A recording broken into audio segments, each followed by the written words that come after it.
muslimin sekalian, dalam menghidupkan budaya ziarah, kita mesti mengutamakan adab yang digariskan oleh agama agar setiap ziarah menjadi salah satu sebab untuk kita memperkukuhkan persaudaraan, menyuburkan kasih sayang dan memelihara kehormatan sesama manusia.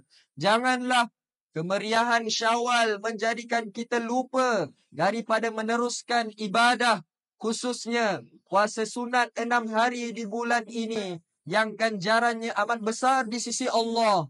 Pada masa yang sama, jauhkanlah pembaziran serta perkara yang melalaikan atau bertentangan dengan nilai murni Islam agar bulan Syawal benar-benar menjadi madrasah kedua yang menjambung tarbiyah Ramadan. Bukan sekadar perayaan tanpa roh sebagai penutup.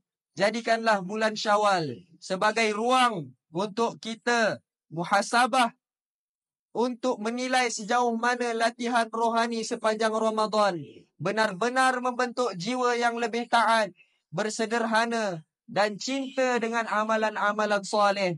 Semoga setiap langkah ziarah kita mendapat pahala, setiap senyuman kita menjadi dakwah dan setiap kata ramah menjadi jambatan ukhuwah.